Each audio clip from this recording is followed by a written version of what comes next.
KPFA Radio presents Radio Wolinsky, a show featuring extended interviews and discussions from the Book Waves Art Waves radio program on KPFA, with newly digitized and edited archive interviews from the pre-digital probability series dating back to 1977.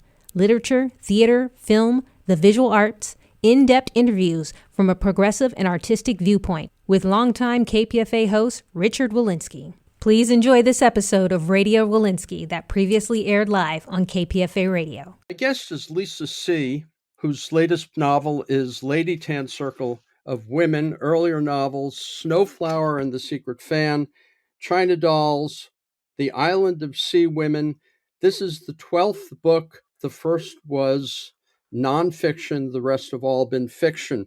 Lisa C., in the afterword to Lady Tan's Circle of Women, you talked about the origins of the book, and you were working on a book that didn't quite work, that you'd been kind of doing research on for quite a while, and suddenly this book popped out at you, and it had been there, 10 years? So you look at the book and it was out of alignment or something, and you pulled it down and said, wow. Like that. I don't know if it was fate, fortune, destiny, serendipity. It did jump out, and it may have just been out of alignment. I don't really remember now, except that I did pull it down, and it was called Reproducing Women, Pregnancy and Childbirth in the Ming Dynasty. And as you said, I'd had the book on my shelf for 10 years. I'd never opened it, let alone read it. And I just sat down right then and started to read it. And when I got to page 19, there was a mention of a woman doctor, Tan Yanshan, who in the Ming Dynasty, so 500 years ago, was a doctor. So that right off the bat was pretty interesting to me. And China does have a history of female doctors going back about 2,000 years, but very few and far between. I mean, still pretty extraordinary to me. But what was amazing was that in 1511, she published a book of her medical cases and when she turned 50. And I don't know, I just thought that was the most amazing thing. And I set that book down. I went over to the computer and just started to look around a little bit for her. And I found out that that book, Miscellaneous Records of a Female Doctor, was not only in print, still in print in China and in Chinese, but also available in English. And so I ordered it. I had it the next day. And so although, and you know this, I do think about books for a very long time before I decide this is the one, that instead of thinking about this for 5, 10, 15, 20 years, it was all of about 26 hours. How long between the time when you realized, oh my God, this book that I've been working on and off for 8 years that I thought was my next book after The Island of Sea Women, how long between the time when you put that aside, which was before the pandemic? March 2020 was the shutdown. I think none of us really knew how long it was going to last. Remember, they were saying 2 weeks back to normal. Well, it turned out not to be 2 weeks. And I think it became clear pretty quickly that it wasn't going to be that 2 weeks. And that project was going to require a trip deep into a very remote part of China, not possible to do in 2020 at all. But even now, I'd be very reluctant to go that anywhere in the world that remote. I just saw that that's not going to work. So it was really from, well, we could even call it April of 2020, that there's that sort of limbo time when we didn't really know what was going to happen. And then, we realized it's going to be like this for quite a while. So I would say then from April to October. And it was in October of that year that I kind of stumbled across this book that was just here on my own shelf. Well, quickly, what time frame was that other novel, and is it permanently aside? It's not permanently aside, but that one still would require a pretty serious trip to China. It's based on a real couple, and he's kind of regarded as the kind of like the godfather of Chinese architecture, but he and his wife in the early 1920s, I'm remembering correctly, went out across China in search of the oldest wooden buildings.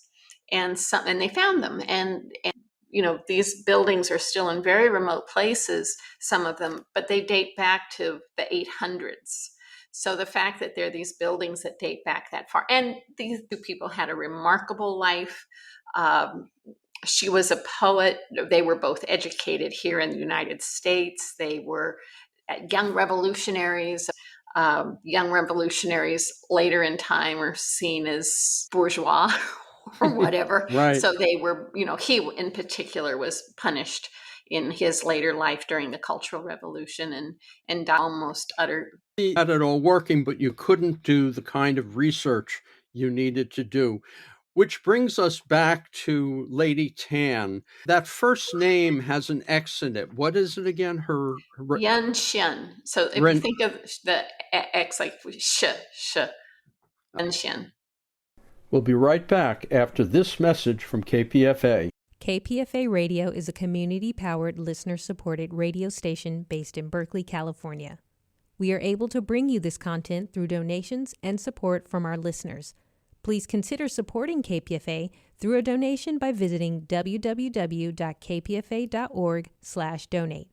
And now let's get back to the program. Welcome back to Book Waves, Art Waves. I'm Richard Wolinsky. And the amount of work he did, and I'm thinking, boy, at that point, once you get into the world of traditional Chinese medicine, you have to know a lot. Which means at that point, even as you're first looking through it and thinking, hey, this would work, you knew what was in front of you.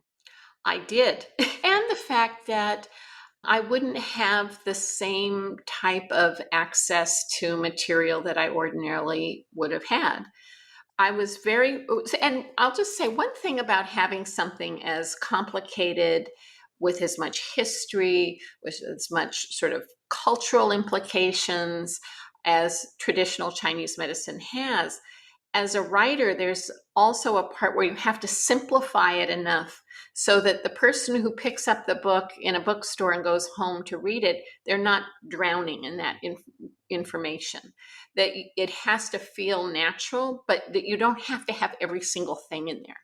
And how that gets woven in, that's that's the art of writing this kind of novel, where I don't like to speak ill of the dead, but when I was in high school, I loved to read those Michener novels.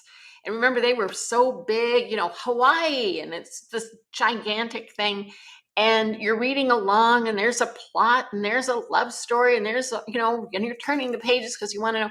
And then every once in a while, you'd have to stop for 50 pages to read about volcanoes. So to me, and this is something my editors have been very good at really keeping me on this, is how you pull out that information and take it out of there so that a little bit like that game Jenga, so you have you've built this tower and now you start pulling pieces out. You want that tower to still be strong, but you don't have to have every single piece in there for it still to look like a tower.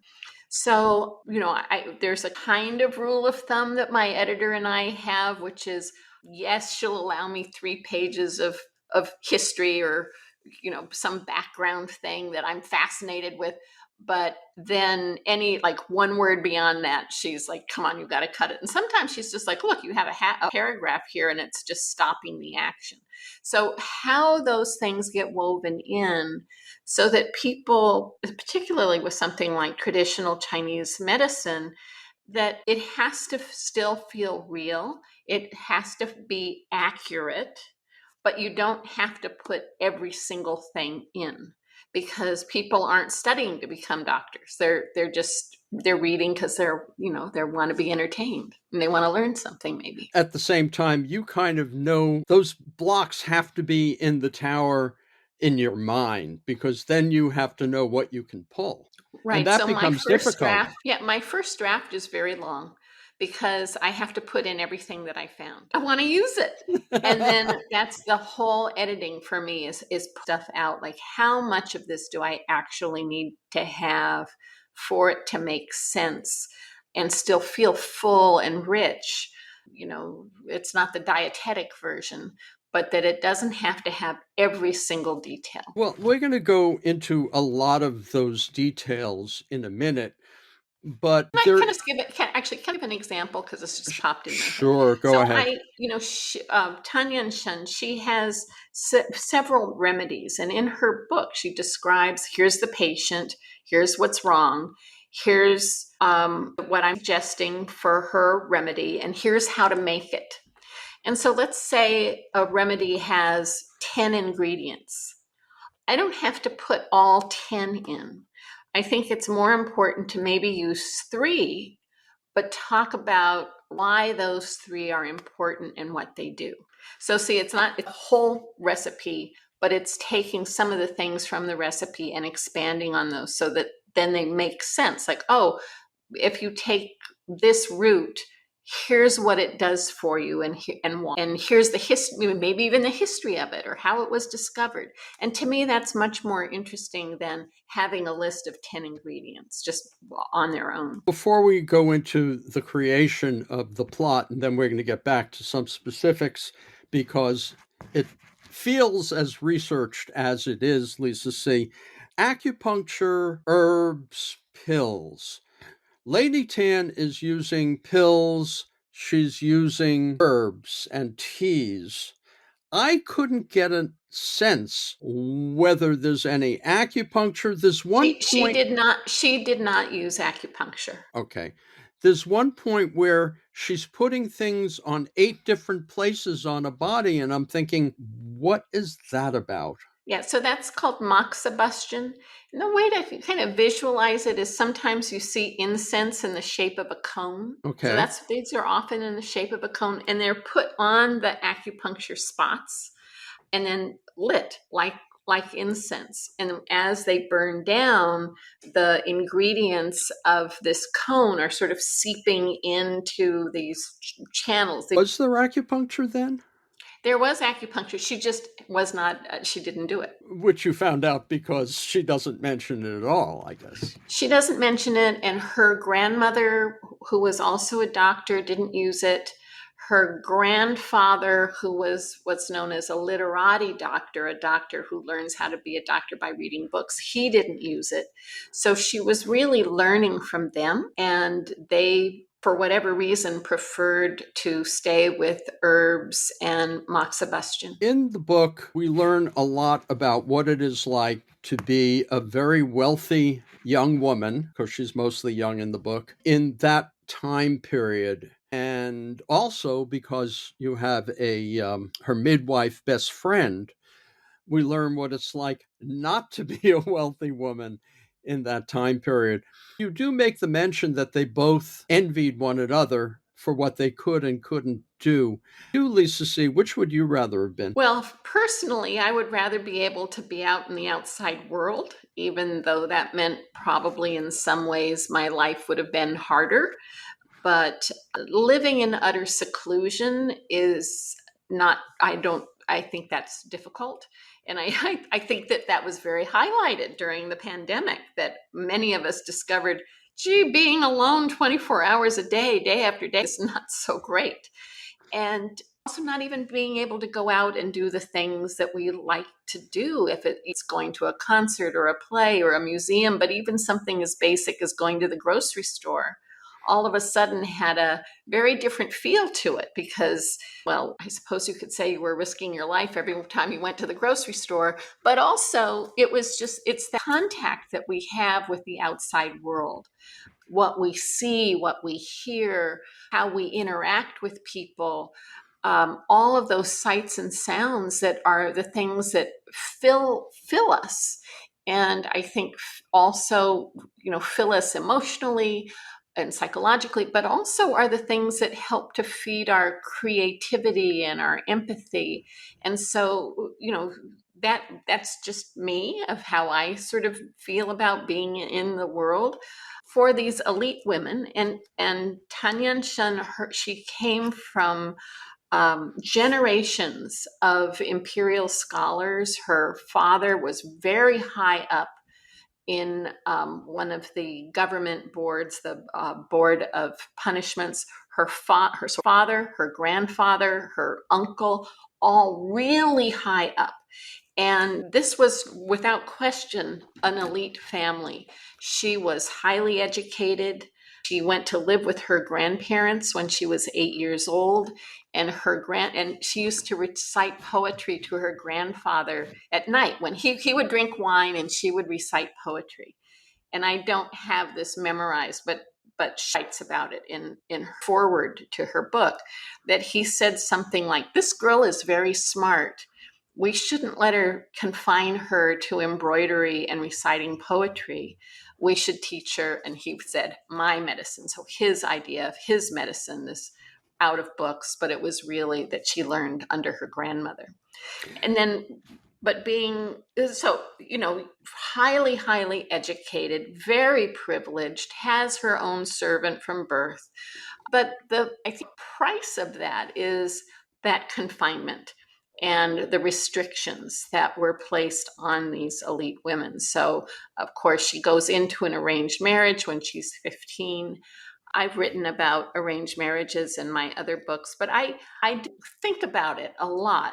And actually, all the research today show, because there's still plenty of arranged marriages in the world, that arranged marriages actually tend to last longer than love marriages. So there is an interesting thing to think about.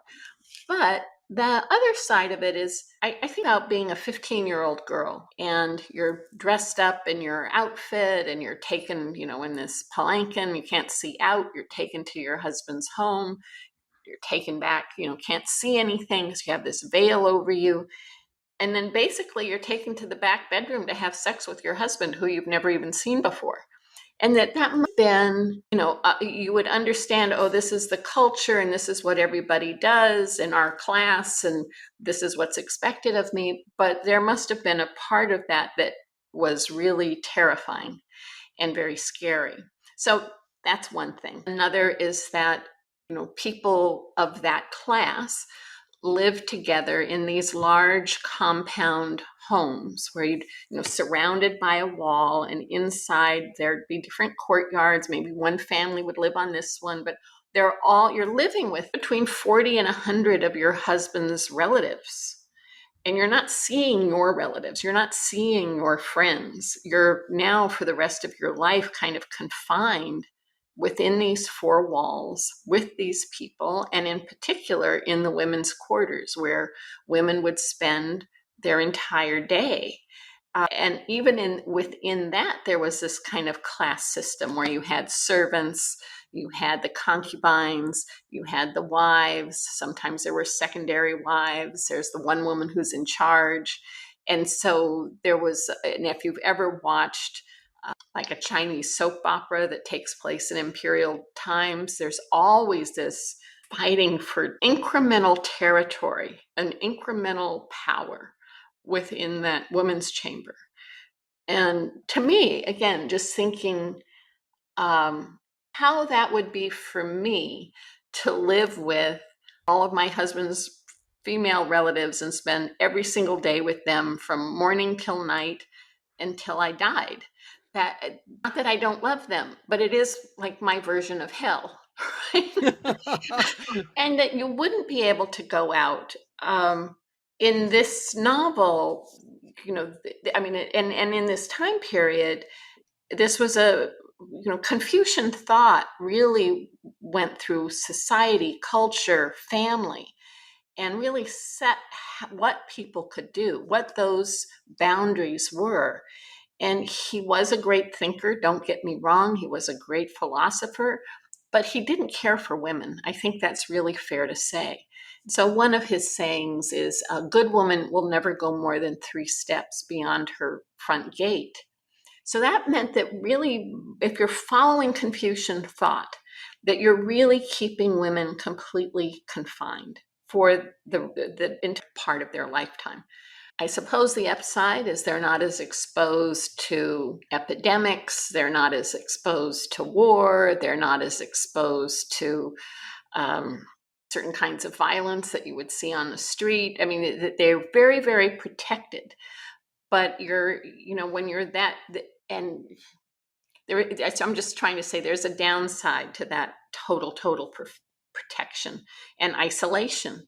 And I keep thinking as you're talking that you have a choice as a writer to have something third person, which is kind of God looking down, close third person, which focuses on one character but could expand outward, or first person entirely. And it struck me as you were talking that there were two reasons to make it first person for you.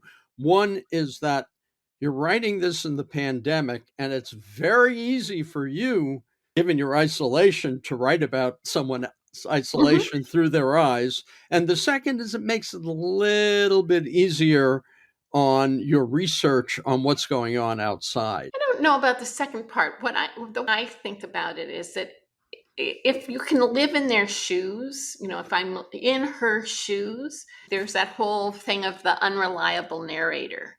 So I think she's actually pretty reliable. I've had other people in other novels who aren't very reliable, but she only knows what she knows. She only knows what she can see. She limits her in certain ways. But on the other hand, she does have a certain amount of knowledge that no one else has. But she is limited in her sense of the world beyond. And so that and I don't think this gives anything away to say that she does start to venture out, it's all completely new to her.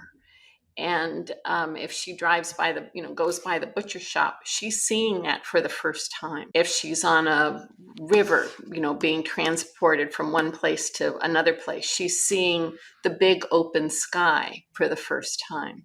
And I think there's a limitation there, but also it's a way to bring fresh eyes to something that could seem ordinary, right? Like, if I said to you, "Oh, hey, Richard, what's the sky out like today?" You'd be like, "Yeah, whatever. It's sunny, it's cloudy, it's foggy where you are. I don't know." But for her, who had only seen just a little sliver of sky for most of her life, to actually see that big sky for the first time, it has a very different impact. And to try to capture that, was for me.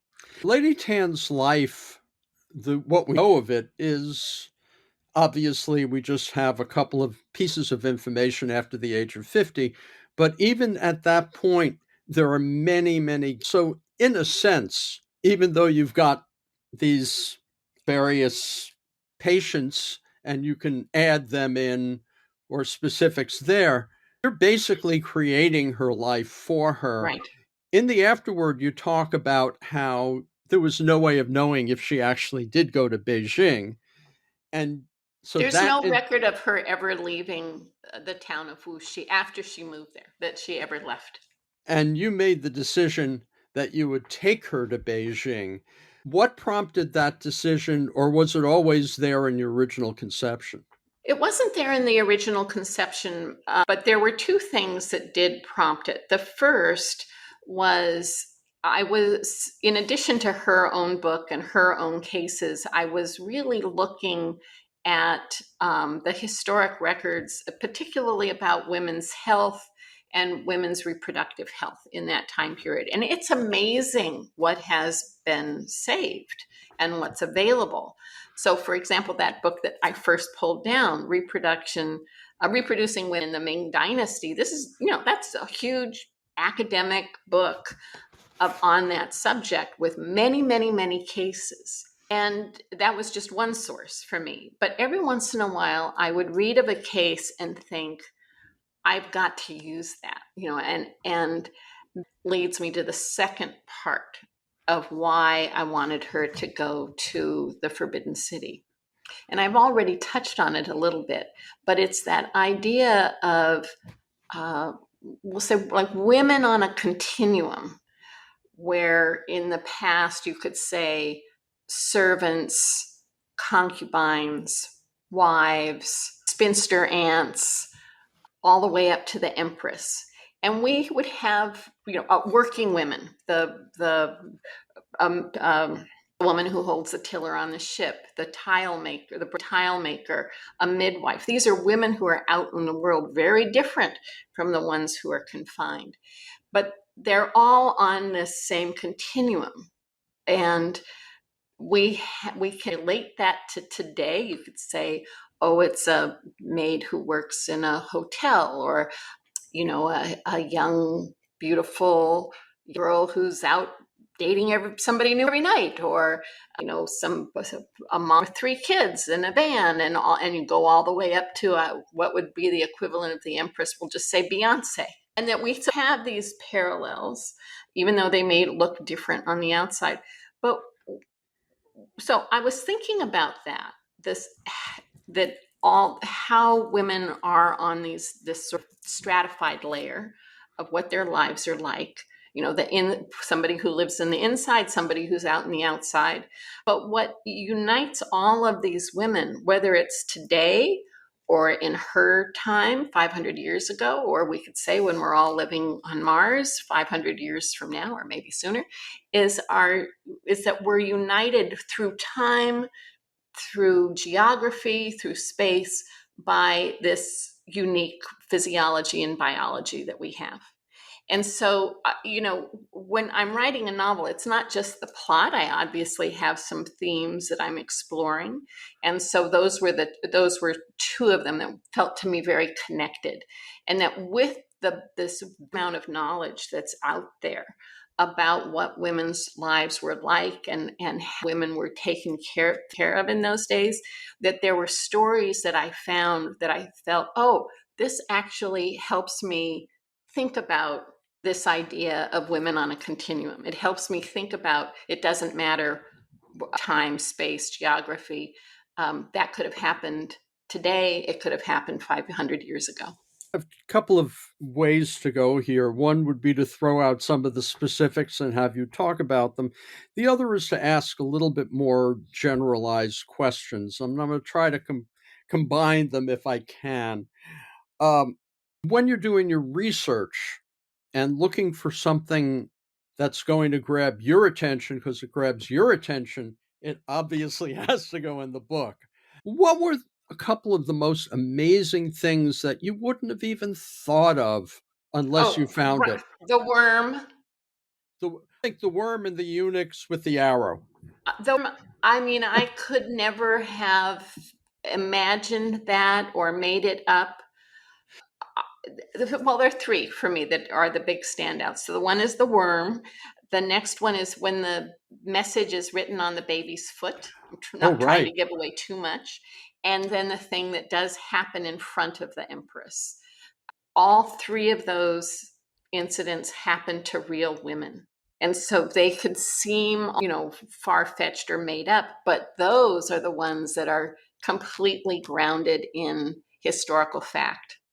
Yeah, I lost a little of that. I would hope that we have it, but people should know that we're on Zencastr and there are sometimes pauses and it's not clear if I'm seeing what you are seeing when you're watching this. So I missed the last part of that, but we're back. Well, I'll just say that those 3 scenes happen to real women. And when I found them, I just felt like, oh my God, I've got to use it, and I think all 3 of them on the surface can seem unbelievable, but the fact that they happen to real people, real women, that's why I use them.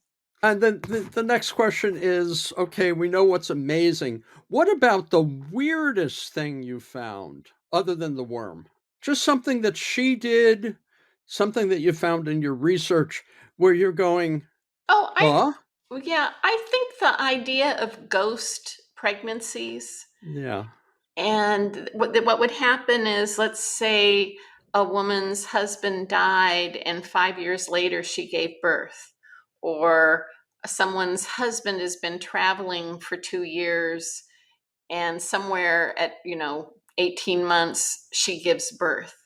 So there was this idea of ghost pregnancies, that you could be pregnant for way longer than 9 months.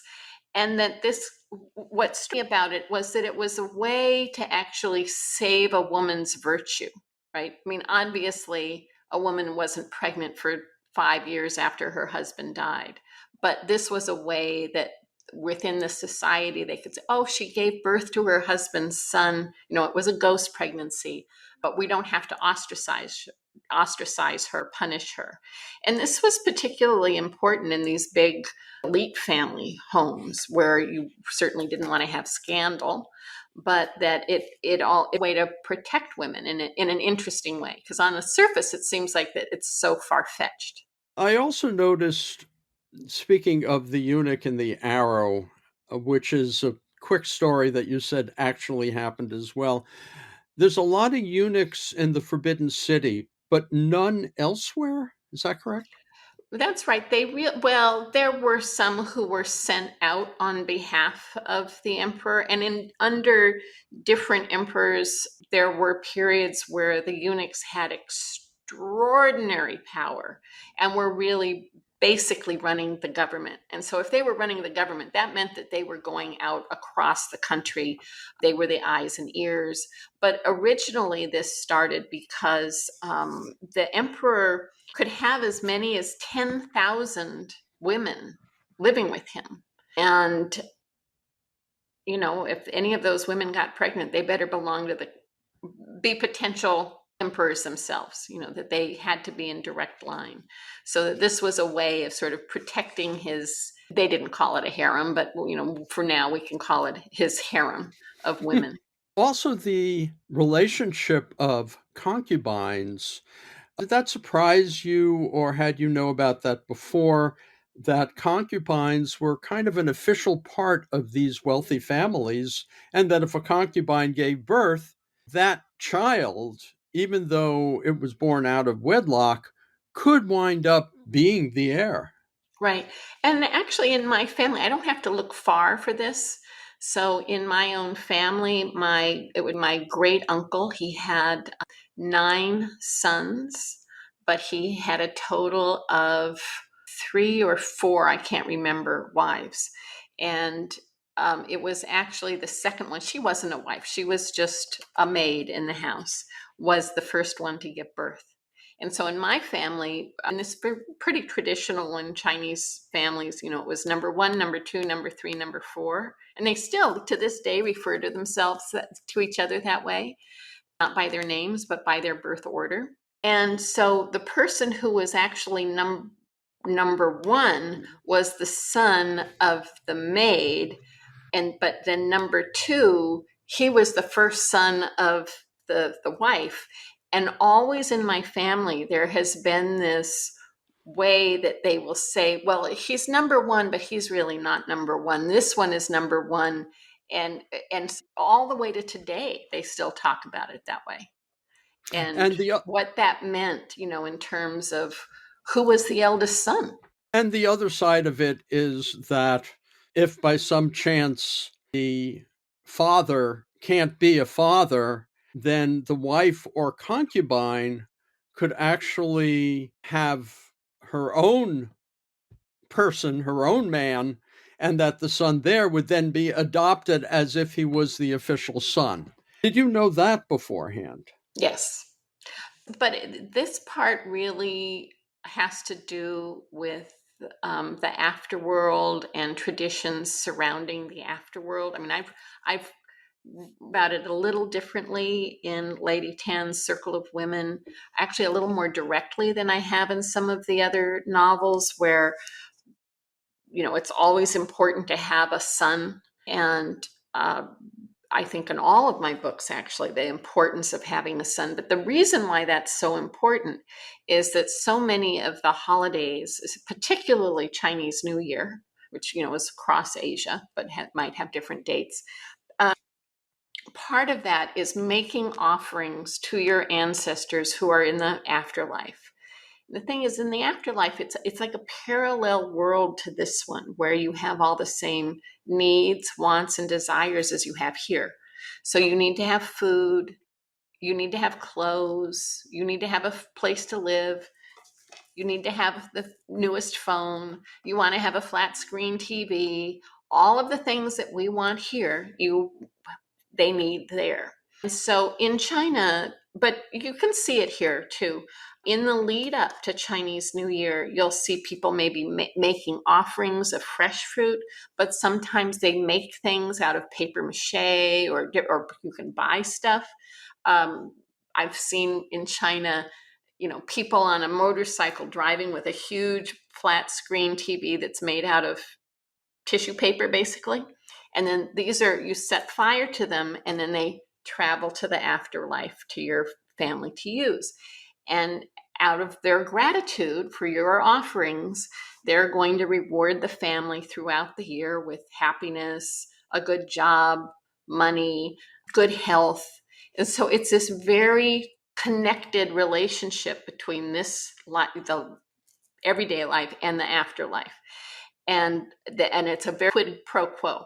But here's the catch. Only one person can make those offerings, and it's the eldest son. So there has to be one. Yeah, and that's why you have to have one. So China does have this very old, very deep tradition of I'm going to put it in air quotes, adopting someone else's son to be your elder son. So, for example, if I had 5 girls and my sister had 5 sons, I might adopt one of her sons. It's not a true adoption. I'm not raising that child. She would still raise that child, but I would pay for his education and whatever. And in return, after I die, he would take care of my grave. He'd make offerings for me. Well, that brings up another question, which is when you're doing the research and putting in your book, Lady Tan's Circle of Women, when you're putting that in the book, each of these segments about treating various patients contains information which modern traditional Chinese medicine might use. And there are reasons to believe that that works and that it's a different science of medicine. But there's also this other stuff about these superstitions, the religious superstitions, and trying to blend the two into something that makes sense. I kept shaking my head and going, yes, yes. Oh, she's for some reason that has to do with snakes as opposed to reasons that have to do with balancing your chi. Mm-hmm. And at your end, when you're writing this, how are you feeling and how are you dealing with putting in the legend and then the stuff that we know works? Well, I mean, a lot of things come out of legends and stories that are passed down for why something works. I mean, traditional Chinese medicine's been around for 2,000 years, so it has a very deep history to it. And so many of the ingredients, we'll call them, of these different, whether it's from stone or dried animal of some sort or herbs, that somebody had to discover that originally. And often there is a story behind how that was discovered, and so that can seem kind of magical. But on the other hand, and you sort of bring it up with this religious idea, it's like in communion in the Catholic Church, are you actually taking the body and blood of Christ? Well, it's a metaphor, right? You're not go up for your communion. You're having it's like the opposite. And so I don't think that this is unique to the Chinese. I think you'd find that in almost any culture. Were they all so formal with each other? Or is something that we arrive at now in terms of how we, quote, translate what they're saying? This is a very good question. Let me think about that for a second. I think that those big elite homes, there was a certain formality that comes from a couple of things. First, everybody has their position right? And one thing, like in Chinese language, you have a different word for your maternal grandmother is a different word from your paternal grandmother. Your paternal aunts and uncles have different names than your maternal aunts and uncles. It's pretty much, actually, a lot of that is built into the language so that when you're addressing someone, if you say second aunt, you know exactly where they are and it is a sign of respect too, that you're addressing people in that way. But I would also say that in a practical way, it, again, in these big elite homes, that it was a way of kind of people, right? You always know what your position is because people are saying it all the time. You're being reminded of a position all the time. And I don't know if you noticed this, but the concubines in this novel, they are like Miss Chen, Miss whatever. Notice, yeah. The servants, they all have names like Sparrow and Inky, and that those are just names, but they're just because they're regular people. That don't have any rank. And so it's part of the whole language was developed. You always know where you are in your family, but that also in those big elite homes, this is a way of keeping people in their place. Second, I'm just looking at my notes here. Smallpox vaccinations existed in China in the 1500s. I didn't know that. Yeah, it was called variolation. So it's an early form of inoculation. And, we've been talking about it. We were living through that first couple of years of the pandemic and having lots of discussions, of course, about vaccines. And was this a good thing? Was it a bad thing? What could it do to you? And what amazed me is that with variolation, I guess I should say a little bit what it was. They would take the scabs from someone who had probably died from smallpox and grind them up and then blow them through a tube, like a long straw, into someone's nose. Or they'd take the gooey, gunky stuff that came right off of those suppurating smallpox wounds and rub it on under your nose, or wrap it and put it in your nose and then nose for a couple of days. And so obviously there were some problems with this. Some people could get very sick, some people could die, some people would be very scarred. But if you lived through that process, you were basically inoculated against smallpox for the rest of your life. And so because there were risks, and a lot of it had to do with beauty for women, and especially at a time when women were being bought and sold, where if you're an elite family, yes, you're going to go hopefully into an arranged marriage, but if you are covered with smallpox scars, you're not going to go into a great one, even if you're wealthy. So these were to them. And so what I was going to say is that what really struck me was that the pros and cons and the exact same arguments that we had been hearing for the last 3 years in the exact same language was going on right then. That's pretty amazing. You go into details about foot binding. It's appeared in other books, so I don't really need to go into that. But you do kind of focus a little bit about how these wealthy women with their foot binding, that their entire life is in pain. When you're writing that, looking out through their eyes, what's going through your mind? Well, I think it's not just that they were in physical pain. And, just to put this in context, a woman's toes were broken, the bones in her midfoot were broken. The way to kind of visualize it is that it's almost like rolling up a sock, right? And so all that a woman was left to walk on basically was her big toe. So if we think about just for a moment what that would feel like, and those bones that are all wrapped up, like the sock part, they're not healing. They're still all broken in there. and maybe in some cases they would fuse together, but really they're just all held together with these long strips of binding cloth. And so you're walking on that every day. I don't see how you couldn't be in really major pain all the time. But there was a second part to your question that I just spaced out on. You did too, so I'm really. No, don't worry about it. Oh, I know what it was. It was the lifetime care that was Right. involved in Right. having bound feet, and that if what the consequences were if you didn't take care of them, and the reasons why a woman might decide she didn't want to anymore. Behind all of this story and all of this detail, you do something else, which I don't want to go into too much detail about, but we'll put it in modern literary language.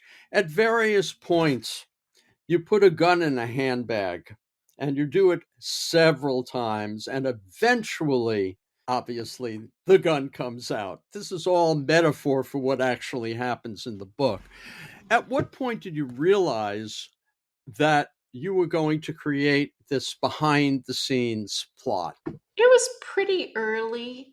I didn't see this directly as a mystery. My first 3 novels were mysteries. I don't see this as a mystery. However, there is something that does happen. Like you said, it's in a behind the scenes plot. And much of that was inspired by another book that I found called The Washing Away of Wrongs that was originally published, I think it's in 1247. And it's the earliest book in the world on forensics. I thought it was interesting, and again, this sort of is thematic, right? That Yenshen's, all the men in her family work for the Board of Punishments. And that this board, these men are tasked with investigating crime. They're the investigator, the arresting policeman, they hold the trial, they're the judge, and they make the sentence. And it really, and because the sentences, the punishments, I mean, it's called the Board of Punishments, right? That because the punishments were so severe for even pretty mild crimes, I thought about the darkness of that juxtaposed to this medicine and healing people and bringing to the world, and that these were such opposites, but you had it within the same family. And I think that certainly for Yunshen's grandmother, this was something that drove her very much in her practice of medicine, was that it was the yin, it was, the yin and the yang within this one family of this really dark way of punishing people and holding them responsible. But at the same time, on the other side, you have trying to heal people, bring people into the world. One thing I will say about the washing away of wrongs is I just recently did an event in Colorado, and there was a woman there who had studied forensics here in this country. And one of her textbooks was The Washing Away of Wrongs. And the reason is yes, there's a lot in there that is still used today for how you determine, did someone drown by accident? Did someone hold their head down? Did someone hang themselves on purpose? Was it an accident? Is it staged? All that stuff is all in there, and it could still be used today, right? If you're really looking for that, because I guess a dead body doesn't change that much over the centuries. The same thing to show up. And what she said, though, was that the reason that they used that text was that there's so much in there about how you see a body from death to this transition to, from life to death, and what happens to the body and why it's important to care for the body. And and they were using that in her class. So again, I go back to this idea of, bringing people into the world, but also seeing people out of the world. What are the 6 grannies? What are they all? Well, they're, gosh, can I remember them all? Midwives are in there, religious women, matchmakers, procurers. I don't know if I have all six, but these six categories of women, all working women at some degree, were seen as really like the low, really low in society. In that if you were elite family, you didn't want any of these people coming into your home, even though they have a necessity. You may not approve of midwives, but you need to have them. You may not approve of matchmakers, but you often you have to have them. So again, to me, that again goes back to this sort of light and dark, yin and yang, where you're trying to find a balance. Society's saying, no, these people are the dregs of society, and yet you need them, even if you're, at an elite family. Trying to see if there's any other questions I want to ask about this, and then I want to have a couple of other questions for you. Um, I guess this is just my own curiosity. There's a boat that she travels to and from Beijing on. I could not get a sense. She had all of this stuff with her. How big were those boats? I don't think she had that much stuff with her, because I think a She, lot of it on had the been way sent back, ahead. You're talking about when she leaves her childhood home and goes to her grandparents. no, I'm talking about when she goes from her home to the Forbidden City. She has a lot on the way back, Oh boxes yes, and yeah, loads. yeah. Well, they had. I mean, these were pretty big, and I think if you think of the 16th century version of a barge, Okay. that they would have had plenty of stuff on the deck. She's always going onto the deck, right, to sort of around in these things. It's not like she's hanging out underneath, going through the big cargo under the water, but it's more of on the deck. Lisa C., I want to ask you a few other questions. I was going through IMDb and I saw a few things that didn't make much sense. Something about someone named Monica Highland and a book called Lotus Land. So my mother, Carolyn C., and John Espy, my mother's longtime live-in friend, and I wrote 3 books under the name of Monica Highland. And these were we named ourselves for the intersection of Santa Monica and Highland. And they came out then.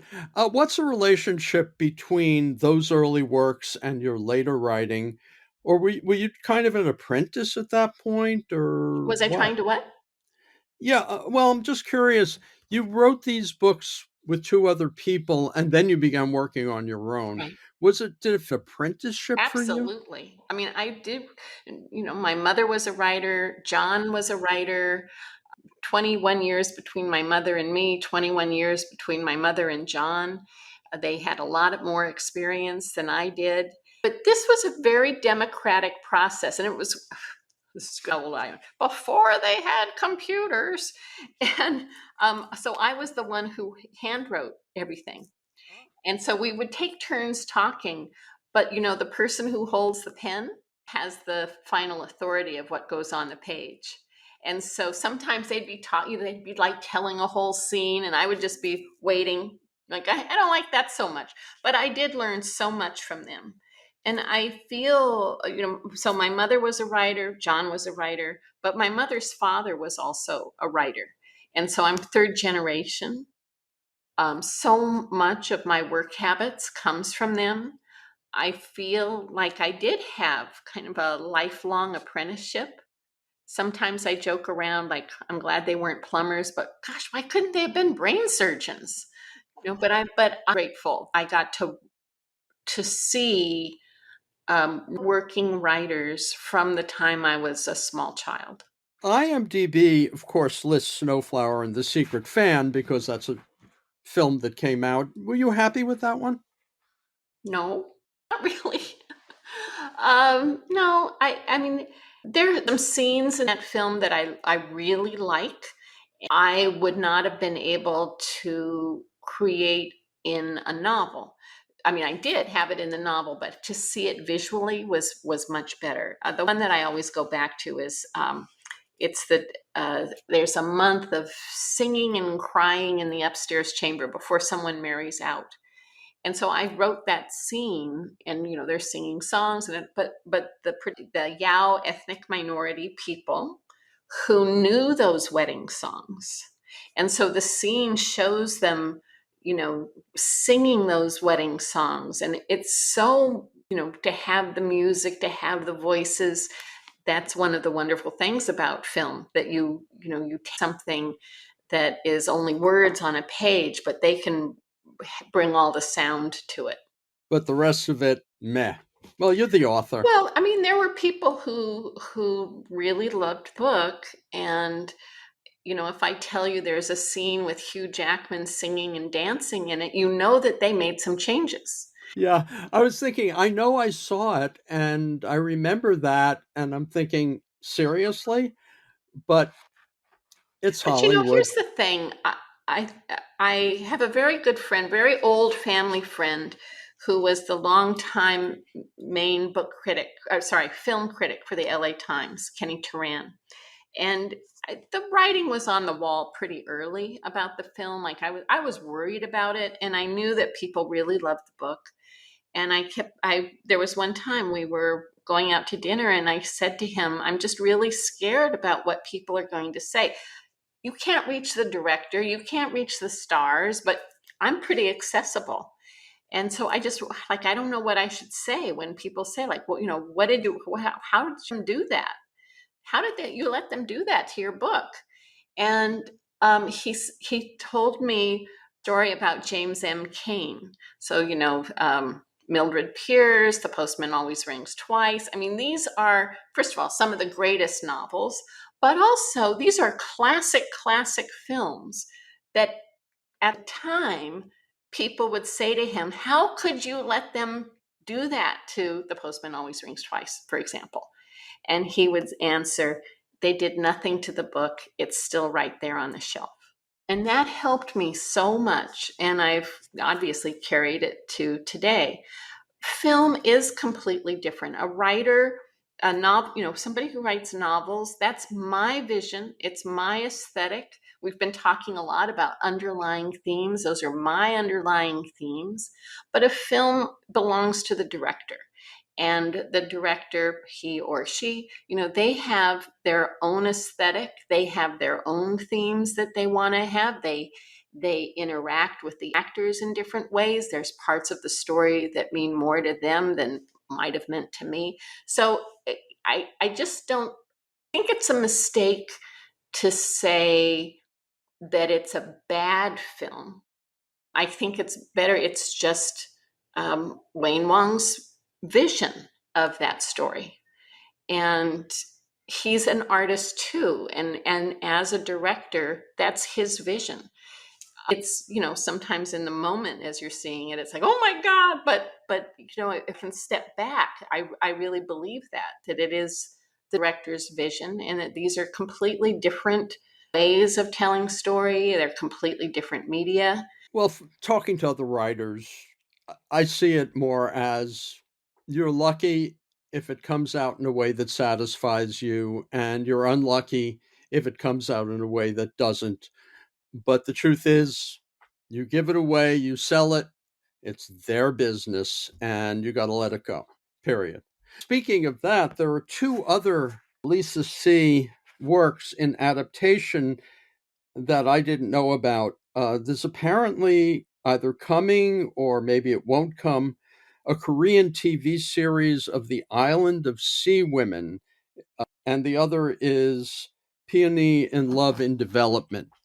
Peony in Love was in development for about 10 years with Ridley Scott. And then finally, after 10 years, and they were very lovely because they kept paying me money every 18 months, but finally he let it go.